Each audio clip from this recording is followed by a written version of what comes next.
Hello, noswaith good evening. Now, as brothers and sisters in Christ, as a certain group of people who worship a God, the one true God of the Holy Bible, and for those of us who follow Jesus Christ and only Jesus Christ, it should be no. Sorry, I still got this cold. Excuse me. In order to run it. What was it saying? It should be no surprise to us that persecution of us should be no surprise. Yeah. I mean, Christ himself was persecuted. Yeah, the Jewish Pharisees wanted to kill him because he claimed to be God. He claimed to say that he and God the Father that him and the Father are one. In John chapter 15 verse 18, Christ says, "If the world hates you, remember it hated me first." And it couldn't be any clearer in what it says in 2 Timothy chapter 3 verse 12, right? In 2 Timothy chapter 3 verse 12. Yea, and all that will live godly in Christ Jesus shall suffer persecution. I'll read that again. 2 Timothy chapter 3 verse 12. Yea, and all that will live godly in Christ Jesus shall suffer persecution. So, come on, family, right? It's no surprise, right? And we as Christians being persecuted is not a recent thing. It isn't a new phenomenon, right? It's been happening since the 1st century AD. And even prior to that, right? Because even God's prophets before the birth of Jesus were persecuted. Case in point, Jeremiah.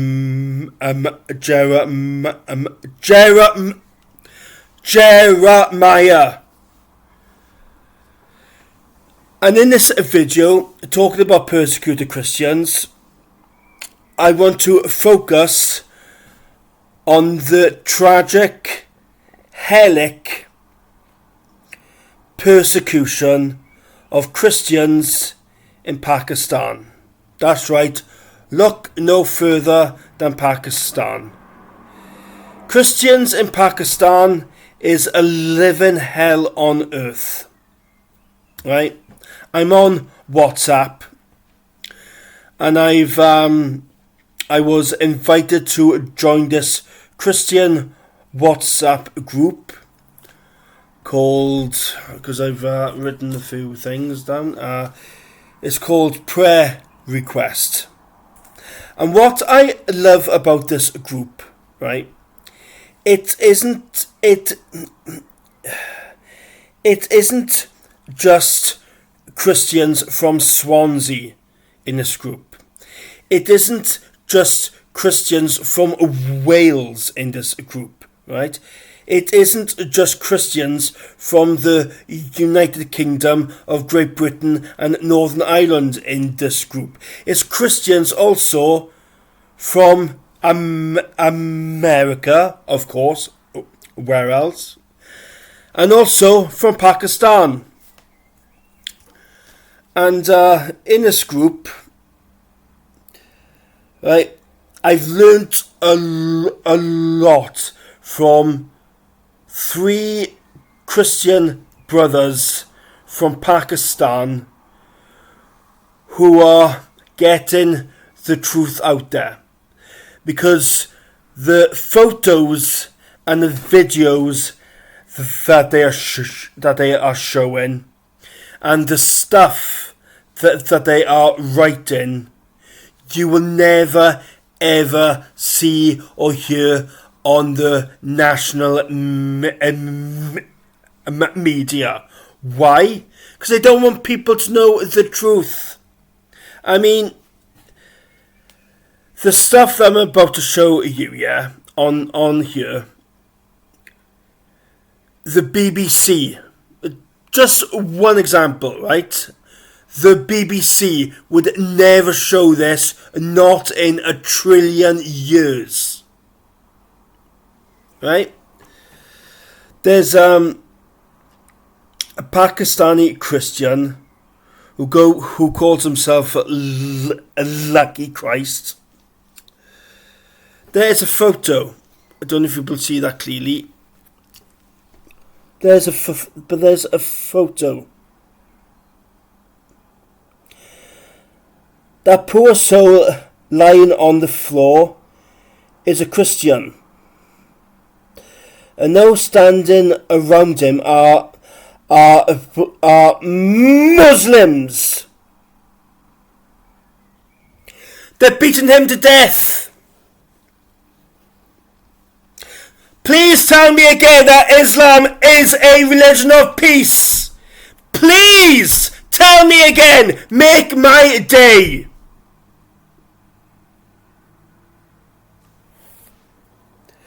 This is what it says. Another attack on Christian.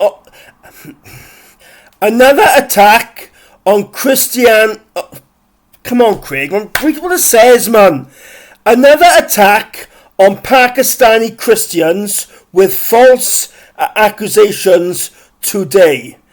It says today, but the date was Saturday the 25th of May 2024 in the morning.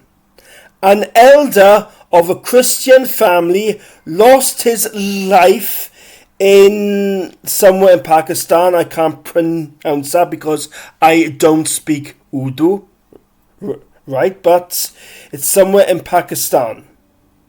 And it says that lost his life during intense violence by the Islamic mob. All you Christian brothers and sisters are requested to pray for the protection of the lives and the property of the Christian people of the something colony in, again, I can't read that because I don't speak or read Urdu, right? An appeal is made to the Punjab government and the federal government to provide justice and provide protection to Christians and arrest the murderers soon and punish them. Now, I have a video here. I don't know if I can show this because it may go against YouTube policies. But I will play it, but you will only be able to hear the audio. Okay, I can't show it. It's too graphic. If I was confident that YouTube would allow it, then yes. But unfortunately, I am not in control of YouTube. Perhaps I should start my own video sharing website. So, this is the video that was posted onto this group.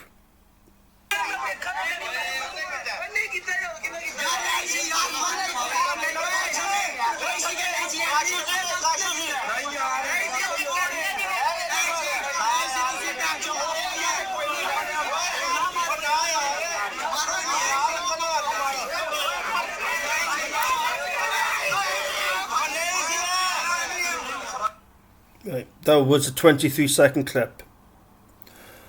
What just happened there was a Christian man, right, was on the floor being beaten to death. And yet we are told again that Islam is tolerant. Islam is a religion of peace. Well, explain that then.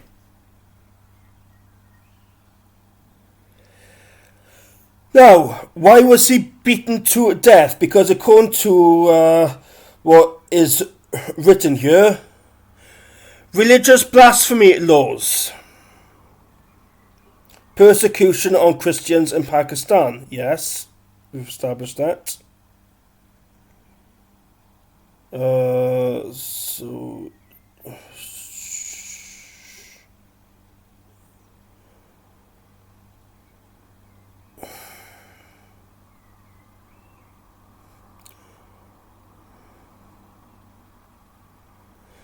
And then I dare to say this. Alright, this is what I wrote. I thought so. Right, what I'm trying to say is, right, this is me responding to what other people have been saying. Yeah, I'm not going to go through it all because it's too much to read, but I will just write what I replied, right? It is referring to that photo and the video that was shown, okay? Alright, okay, so, right, this is what I wrote. I thought so. I thought it was Muslims attacking Christians. I've read the Quran and the Hadith. I've studied Islam. And it is not a nice religion, to say the least. The same is going to happen here in my country, the UK. The UK will become a Muslim country if us Brits do not do something about this. I've tried many times to warn my people about the dangers of Islam, but all I get is accused of being an Islamophobic and a racist. What utter nonsense. Many people are deceived. And yes, they are deceived. To all of those who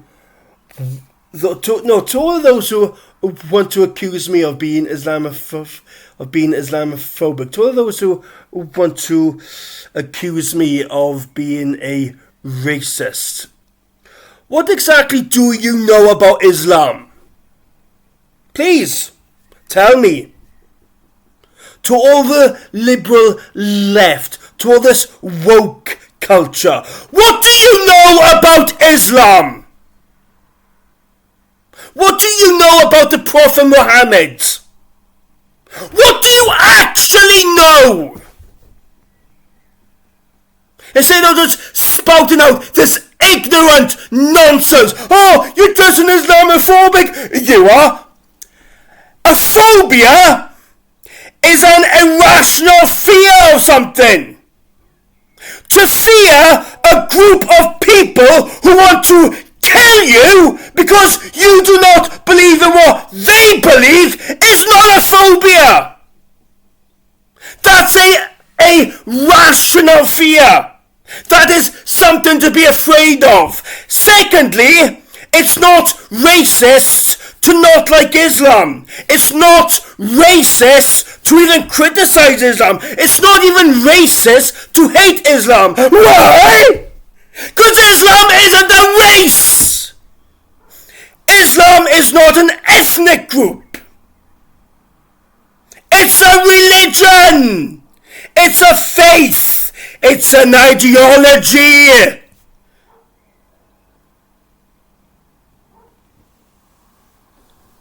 I mean, crying out loud, stop insulting my intelligence. Anyway, moving on.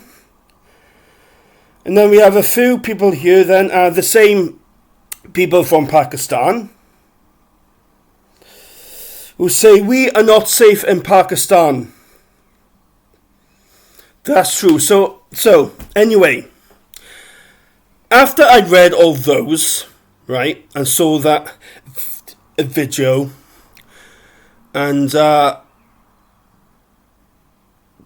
that photo, I decided to research Christians in Pakistan on the internet. And where's the best place to start? YouTube, right? It's quite simple. Just go onto YouTube and type in something like,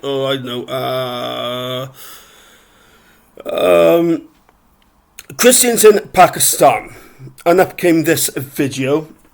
And I've written a few things down here, right? About what they were saying in this video. And I will post this, and I will post that video in the description box below, okay, if you want to watch it as well. But in that video, this is a few things that the news reporter was saying, because yes, I presume it was a clip from a news channel somewhere in the Indian subcontinent, right? In February 2023, a Christian farmer was beaten to death by his Muslim landowner. Why? I mean, what was his crime? Well, his crime was he was a Christian. Another Christian farmer was killed by a group of Muslims for stopping them from stealing his freight. And the murderers are still walking free. Now, what I find interesting about this is that, say if he just had allowed these Muslim thieves to just steal his goods, yeah? Do you think that they would have let him live, or do you think that they would have killed him anyway? I believe the latter is true. But anyway, moving on. This part gets me really, really angry. A 15-year-old Pakistani Christian girl was kidnapped by a 60-year-old Muslim who forcefully married her and converted her to Islam. Her parents reported this to the police, but guess what? They refused to help. Now, why did they refuse to help? Because she was a Christian, so, who cares? And her parents are Christian, so who cares, innit? Now, could you imagine if it was the other way around? Could you imagine if it was a Christian family who kidnapped a Muslim child and converted that child to Christianity? Then the police would help. In fact, it would be a national outcry. A Christian priest shot to death in Peshawar, which is a city in Pakistan. Now, why was he killed?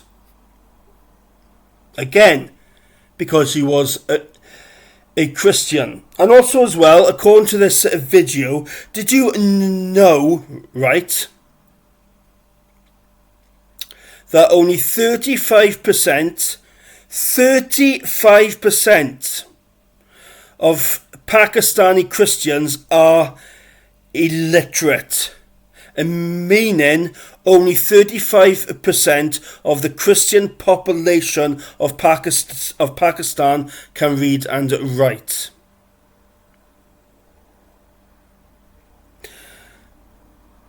And the Christian population is falling. I wonder why. I can't figure that out. Can you? In 1998, the Christian population was 1.59%. So, it's been a very small minority anyway, which is surprising since Pakistan is a Muslim country. But in 2021, that population had dropped by 1.27%. And there are strict blasphemy laws in Pakistan as well. You can't criticize Islam. You can't insult Islam. Which, okay, to a degree, I understand that. But it goes further than that, right? This is how far they take their blasphemy laws. A Christian mechanic was sentenced to death for daring to say he only follows Jesus. Now, did this a man insult Islam? No. Did this a man insult the Prophet Muhammad? No. Did this man say anything against Islam whatsoever? No. All he said was, I follow Jesus, and I only follow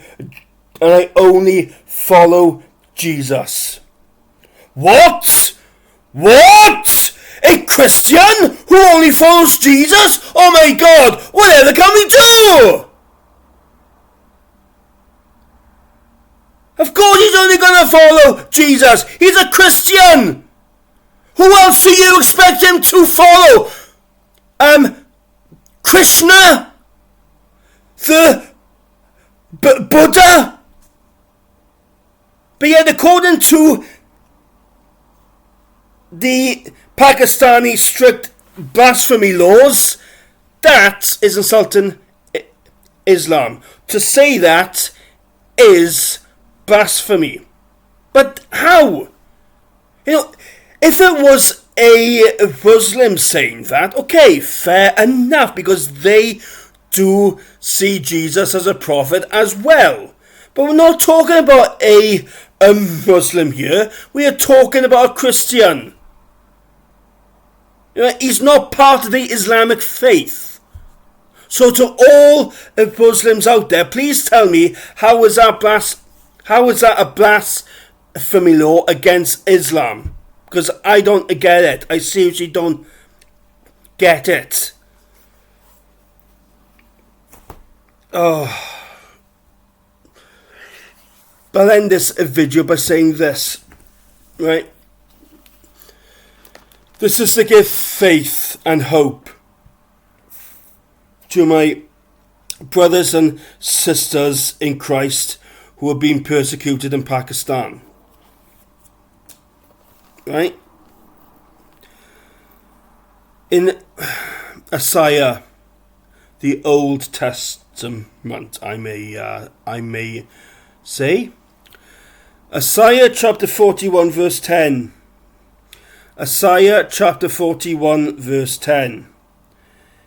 Fear thou not, for I am with thee. Be not dismayed, for I am thy God. I will strengthen thee, yea, I will help thee, yea, I will uphold thee with the right hand of my righteousness. I'll say that again. In Isaiah chapter 41 verse 10. Fear thou not, for I am with thee. Be not dismayed, for I am thy God. I will strengthen thee, yea, I will help thee, yea, I will uphold thee with the right hand of my righteousness. Look, I know things are hard in this world, right? And that's because we do live in a sinful world. We live in a fallen world, and all this happened since Satan, who disguised himself as a serpent in the Garden of Eden, led Eve and then Adam into sin, and has gotten from bad to worse ever since.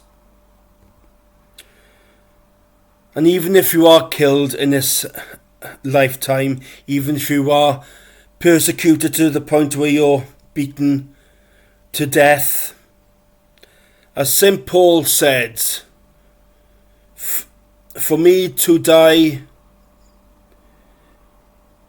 is to gain. Why? Because he'll be in heaven. He'll be with God. He'll be with Jesus in heaven. And that goes for every born-again Christian who believes in Christ and follows him. Right? So if you are persecuted, keep your faith and hope in Christ. Remember, this world isn't our home. Yes, we were physically born into this world, and we have to live in this world. But we are not of this world.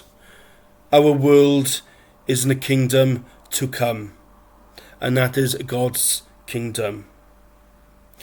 Thank you for watching. Thank you for listening. Please comment. Please subscribe.